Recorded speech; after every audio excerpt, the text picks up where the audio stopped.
Welcome to our first episode of the American Amnion Association Podcast, featuring a true pioneer in women's health, Dr. Rene I.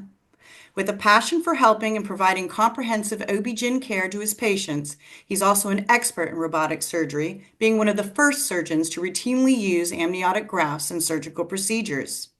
Dr. Luna practices in South Texas in the Rio Grande Valley, where he currently serves as the OB/GYN Clinic Medical Director, as well as operates his own private practice, Luna OB/GYN. He will serve as the GYN Surgical Director for the upcoming DHR Health Women's Hospital OB/GYN residency, teaching the next generation of talented physicians. Currently serving as a robotic director of the DHR Health Women's Hospital Institute for Robotic Surgery, he continues to further cement his role as a leader in modern OB/GYN medicine. He also happens to be the American Amnion Association's Chief Medical Officer, and we're thrilled to have him on board. Welcome, Dr. Luna. It's always a pleasure. Thank you, Teresa. Thank you for that great intro. And yeah, very honored to be a part of American Amnion Association and honored to be asked to represent it as its medical director. And it's something that has come on strong and come on new and something very exciting for the possibilities of the future. And that's kind of what, all this is about.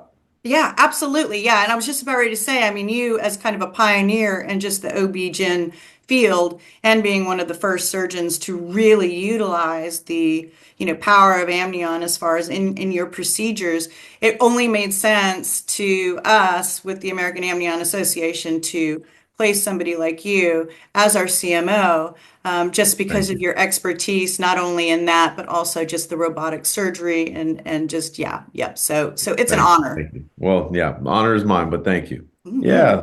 Yep. So let's talk about it.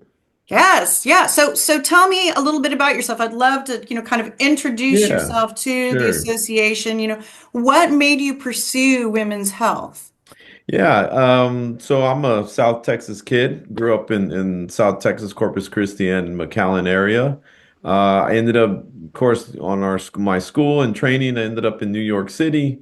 Did my training there in New York from '09 to 13, and during those years were the robot years, the robot wars, I call it. So I got to see from a GYN space how robotics can play an integral role in surgery, and in my opinion, it is now the evolution of surgery. It is the newest and most modern way we do surgery. It always has that traditional way of open surgery and then laparoscopic, but robotics is the next step. And there'll be something more and on and on. So for me, I had always wanted to be a surgeon and help people surgically. I'm the only one in medicine in my family, and my mom and all the women in my family are very important to me and saved my life. And so I was always interested in women's health, and being a surgeon and getting to use my hands to do some incredible work is something I wanted to do. And so as I got into the field, I found myself never wanting to go home, which yeah, is a good and bad thing. I never wanted the clock to stop. I always loved being in the hospital and delivering babies and helping families through this huge, beautiful life event. And then the surgical side, the GYN side, and I felt, these women were victims to the problem of fibroids and cysts and bleeding and endometriosis, which is a huge passion of mine. A woman has no control over these things, and these are not self-induced problems. So I got a lot of reward helping them get their lives back on track, preserving and protecting their future. And so I knew as I trained in it, this is what I want to do for the rest of my life because I didn't want it to stop. So here I find myself in practice for going on 12 years now, and been trying to just do our job as best we can and really look for new ways because I'm never happy. I think the status quo can always be improved, always be changed, always be taught. And I stand on my mentors that taught me, and one day hopefully can pass that torch along to the next generation that can continue to further improve that. So Yeah. here I find myself, and that's how my little story of how I got started. And after New York, got back to Texas and was able to come back home and kind of set up and really try to help the community. And that's where I saw the biggest impact is to help the community with minimally invasive surgery, which is state-of-the-art surgery. And really, it's all for the patient, and it's all about patient, and it's patient-centered care. And that's kind of where these amnion grafts kind of came into play of how they play into really patient-centered care. It's not about the surgeon, it's not about the hospital, it's about the patient and how do they get back and recover as best as possible because it's my family and your family and friends, and we want them to, we do it all for them. Yep. And that's a great segue in regard. I mean, and it's so admirable that you went back home and helping community, and I just think that's such a wonderful story. And with that, how were you introduced to the amniotic grafts, and what made you want to begin using them in all Yeah, of these innovative ways that nobody else is doing? I think it was a interesting story and meeting. I remember first meeting Evil Logics and Jerry, and we were talking on the surgical side of these grafts and how are they being used. And I've been in practice for over 10 years now, and I know there's a lot of grafts and really adhesion prevention barriers. And that was kind of the way it was kind of told to me. And I've been aware of them, right? They've been in use for several years now already. So they're not anything new.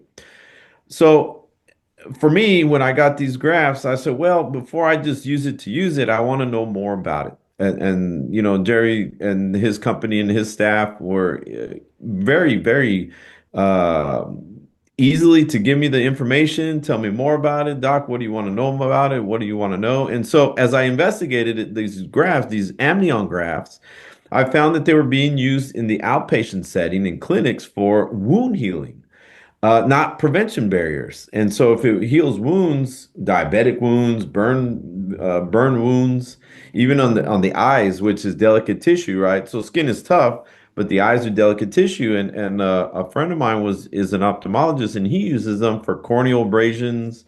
And I thought that was pretty incredible. I was like, okay, well, it's not just adhesion prevention barriers; it's actually doing some treatment work. It's doing a part of treatment that we didn't really think of.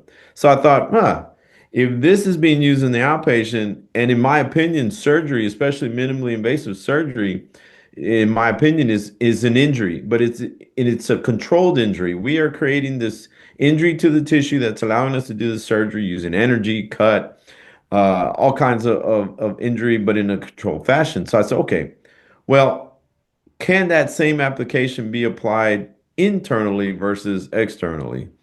And so, one, the graft was already approved for surgical use on the inside. So I thought, okay, we're not hurting anyone, we're not taking anything away, but what if this can make things better? In my surgical space. And so I not only getting adhesion barrier protection, which was in its first indication, but now I'm helping the tissue heal faster. I'm possibly helping it heal faster. I'm possibly helping it hurt less.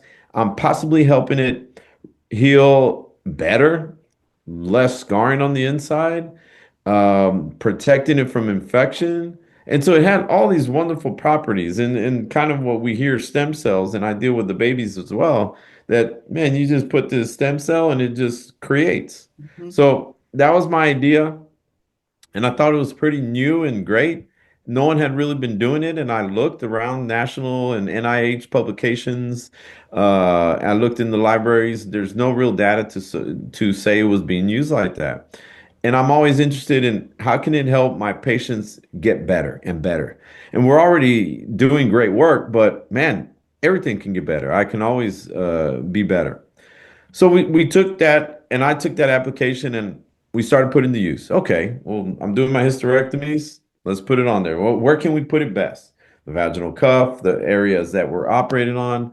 I do a lot of fertility work and preservation of the uterus and cysts.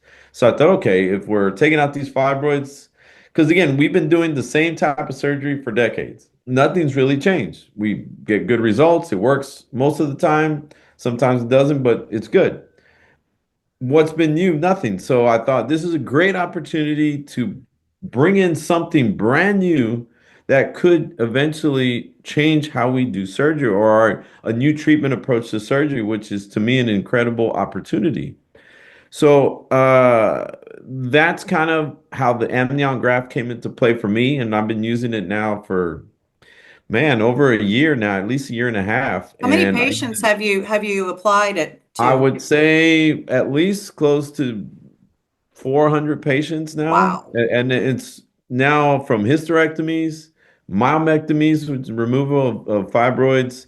I do a lot of endometriosis work, and I think that is where it has its most potential ground to just really change endometriosis treatment.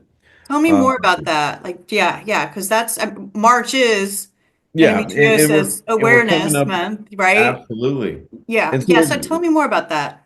endometriosis is a terrible thing. And the crazy thing about endometriosis is that so many patients have it, and statistics will tell us that if a young woman in her reproductive years, from a teen to her 40s and 50s, if she has pain during her periods, up to 70, 60 to 70% of them have endometriosis. And so three Wow. out of four. And it's not diagnosed until we go to surgery, but it is suspicious, it is clinically suspected if they have that. So it's an incredible number. So three out of four women, young women, if they have pain, have endo. And we don't know it. And statistics have shown, and this is they think a low number, but 1 in 10 worldwide have it.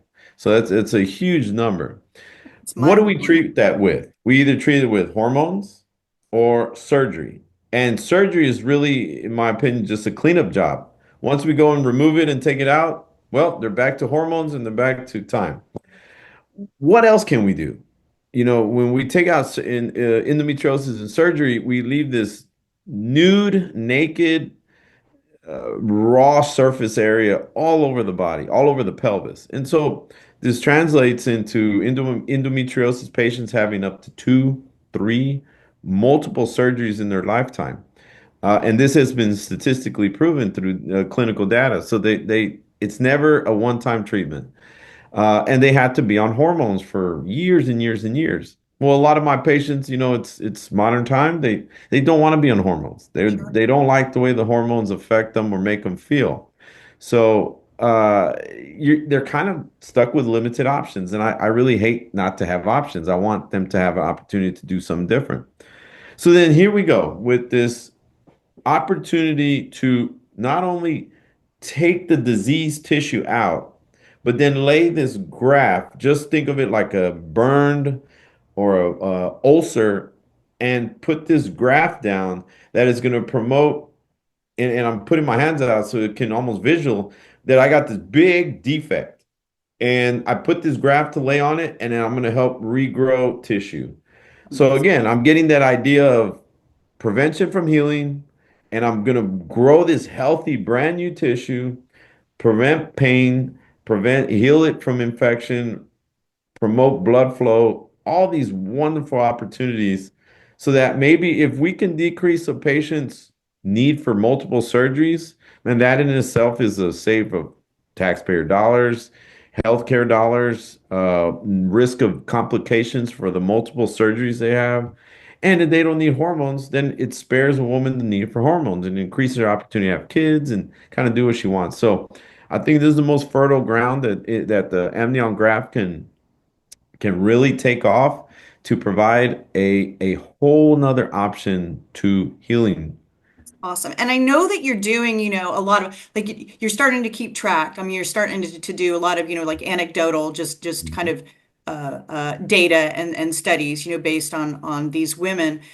Have you seen any significant changes or, is in regard to healing and new tissue and things of that nature with these patients? Yeah, so offhand, there's kind of a short term look and a long term look. And the short term is yes, they are feeling instantly great. Instantly, they note the difference of pain pre and post surgery from right off the bat with the surgery and then plus the graft, and they're healing faster and they're doing better. Now, the question is going to be in the long term. Does this help decrease that time that the pain comes back? Does this help? increased quality of life with sexual function? Do they get better years out of this? And so that is also the long-term look and the long-term question. I do anticipate that it should say yes, because again, all the theories are there, the possibilities are there, and we're already seeing that.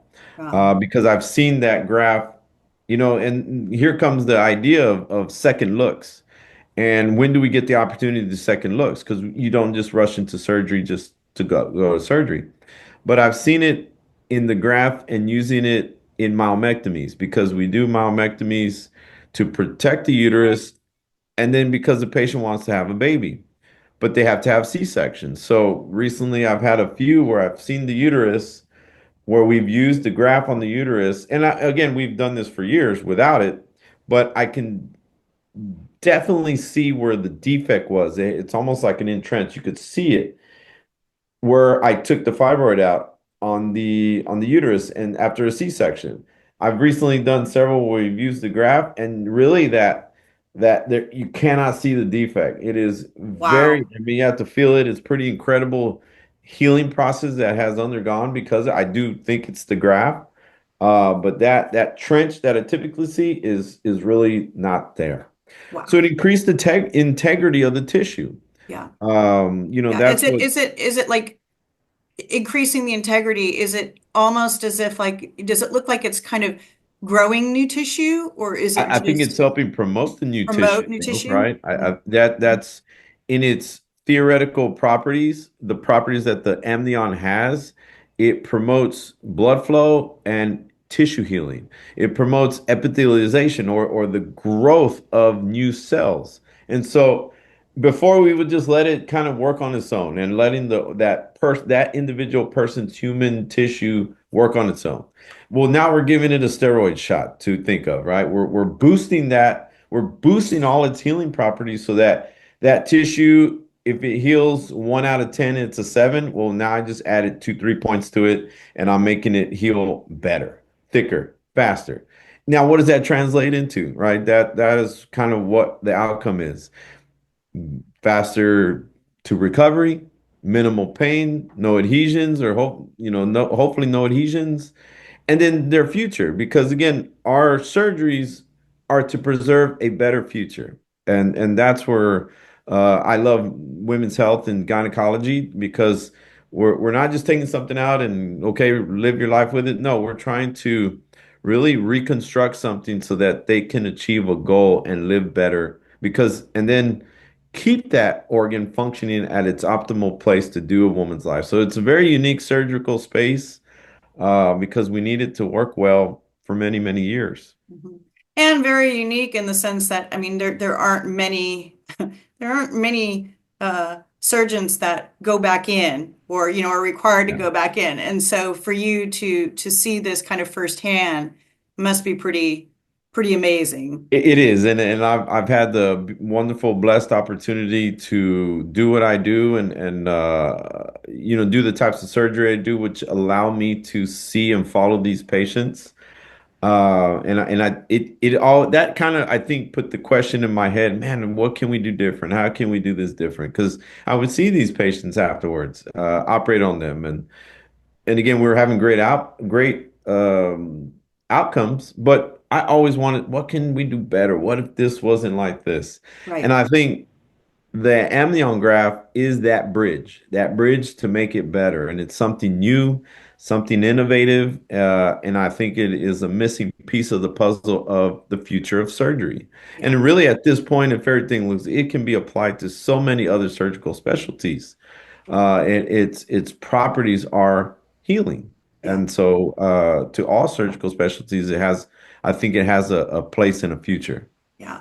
Have you seen any like adverse reactions in regard to placing? I mean, you've placed a lot of grafts, Yeah, we've obviously. used a lot. I haven't really seen any, and I think different from a hysterectomy to a myomectomy, we're trying to know what can go wrong, because this is medicine and nothing's ever 100%. Sure. And we don't want to hurt people, but of course we have to look for this one patient just might not agree with it. And so we haven't quite seen that. Of course, I follow my hospital and their SSIs and we follow the rates, we're not seeing a bump or an increase.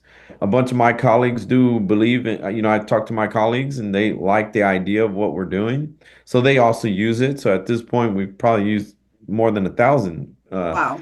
cases of Wow. it. And so we haven't seen that bump. We haven't seen that increase. If anything, I would say bloating, patients, and I can understand the bloating. I said, okay, well, I'm super healing this in pelvic area. So if it's super healing, well, that might translate in a little bit of bloating after Wow. surgery. I That's see that more with interesting. hysterectomies versus endometriosis and fibroids because I think more that that pelvis is already diseased. So the body already said, man, this is great. I'm healing better. A hysterectomy seems to be a little different. Yeah. Yeah. Wow. That's super interesting. So as you're saying, a lot of your colleagues now have kind of adopted this just standard of care, it sounds like. I mean, it just seems like you're getting a lot of support from DHR as a whole as well. And can you give me a little bit of background on that? I mean, you really were, I mean, you've led the charge with just using these amniotic grafts. Yeah, my one of my main hospitals that I operate at, and I'm the director of robotics there with it's a beautiful hospital that it's DHR Health Hospital in McAllen, Texas, Wonderful. and we have a dedicated women's hospital with DHR Health, and that women's hospital is a pretty robust surgical hospital. So we deliver babies. We're in the top three in the state of Texas to deliver babies. And our applications too, we want to start applying it to our C-sections because C-sections are very common, and we want to protect the patient, one from a healing, and then two from the multiple C-sections she will have. Correct. Yeah. So that's a huge open space for this graft to be used. So we're excited to start to apply it there. Wow. When are you guys going to start doing that? Hopefully this by this year and this summer, I would like to start because again, Amazing. they're going for surgery. We're gonna, as surgeons, we're gonna do these repeat surgeries. And so if we can make it easy for the patient to heal and be good. Well, it translates into good surgery, minimal blood loss, because C-sections are already pretty messy, but minimal blood loss, minimal scarring takes away the risk of injuring the bladder, doing some problems, and they heal fast and heal good because they're a mom and they got new babies and they can't take the downtime. So that can help with the downtime. Well, then we did our job and we gave them something more. Yeah. I think So that's amazing. yeah, I think Amazing. it's a great opportunity. Yeah, I mean, And I've so had three sections, and if this would have been available during my birthing years, I would have said, lay it yeah, on me. exactly. And I think, I compare it to, our moms and we have a predominantly Hispanic culture. They love to use abdominal binders and what we call belts, abdominal belts. So I think the graft is basically can be a belt, but from the inside, and Inside. then they can have, and so it's protecting that incisional on the inside, and it has a lot of opportunity to do a lot of great things. So going back to DHR really quick, I mean, that, like I said, I mean, I look at DHR and think, wow, they really are champions, and they know that they have obviously a champion doctor, with you, Dr. Luna. But what was it that made them say, hey, you know what? Okay, we're going to move forward with this because I mean, as we know as an industry, I mean, it's kind of hit or miss regarding reimbursement and things of that nature. It's not necessarily deemed in this just use as an indication yet. And so how did DHR, when you approach them? I just think it's Yeah. amazing. It's an amazing story. And again, I didn't get to brag or finish bragging about the hospital, but it's a great surgical hospital. So not only do we do top in the state for deliveries, but our surgical side, the GYN side, we have now 4 dedicated robots just to gynecology, right? And that's really impressive. You don't see quite surgical hospitals that dedicated to women's health. And so we pride ourselves on providing world-class care. we want to compare ourselves to the major metropolitan areas, the Houstons and the medical centers in Houston's and Dallas, in our community. And so we have the latest tech. We are a center of excellence by the SRC, which comes around nationally and says, okay, are you guys doing top-notch surgical care with best outcomes and minimal complications? And Right. we were deemed worthy of that certification. And so being Congratulations. this state-of-the-art surgical center, when I started doing this, I did talk to my administration on, I think this is a great opportunity of something really innovative and new for surgery. And, they've been all on board and they agree, because we are the center point of surgical care. And so, if you say you're the best, then you want to be the best, and we want to be innovative. So sure, it has a cost, and there's always a cost to healthcare. There is and any product we use, we just pay for the product.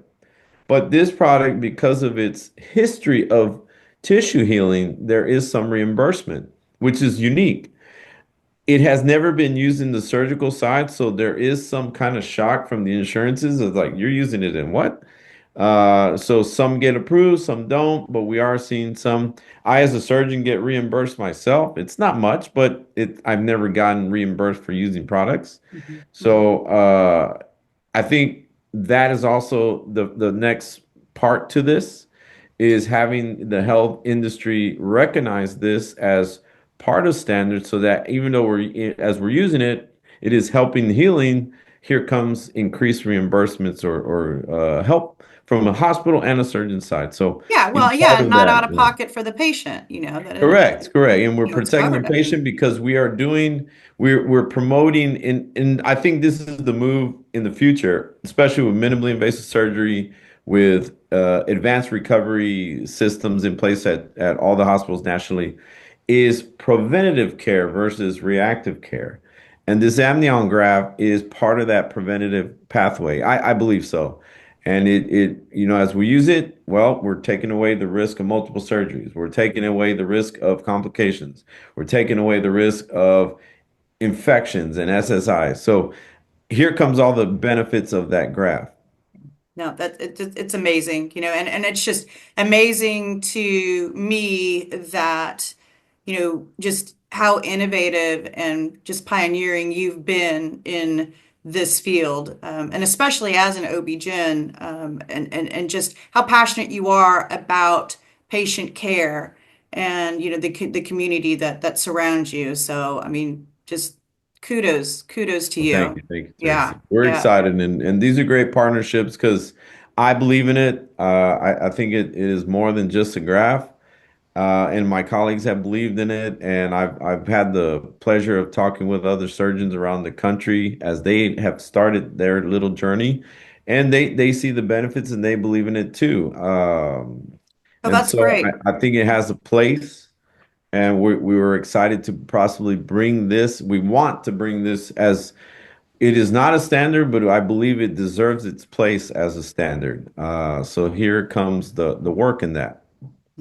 Well, hey, American Amnion Association is really going to work very hard in not only, obviously regulatory and compliance and things of that nature, but really pushing just the research that is proving, I think, every single day that this could be standard of care. And I think I that's where the believe so. future lies. So, yeah. I believe, we'll look down the road in years coming. We'll say, yeah, this is kind of where things got started. And so I'm excited, very excited. I got a lot of years to do myself. And so I wanted to see something different with how we do surgery, as it's 2025 and modern technology, and using modern, instruments.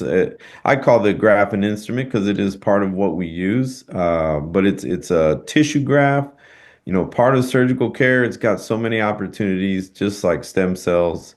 Um, Mhm. it's a beautiful opportunity. Yeah, yeah. Well, thank you. Thank you so much for this wonderful conversation, number one.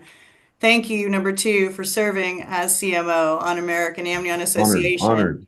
I know that this is going to be big, especially with, collaboration, with doctors like you. So super, super excited. And just, this was a wonderful conversation, and it won't be the last. That's right. That's right. Like I said, we got endometriosis month coming up in March, which is a passion of mine. I love to talk about it and bring it its attention.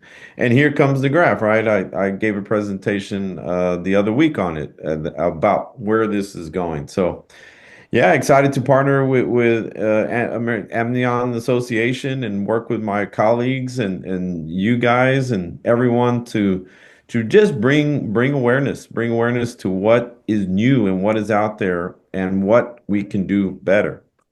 Awesome. Well, I appreciate it. I'm Theresa Hong. I'm the executive director of the American Amnion Association.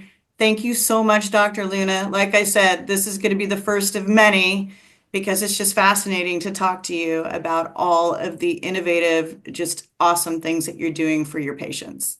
Thank you, Teresa. Thank you for Thank having me. you. All right. Take care. Bye bye.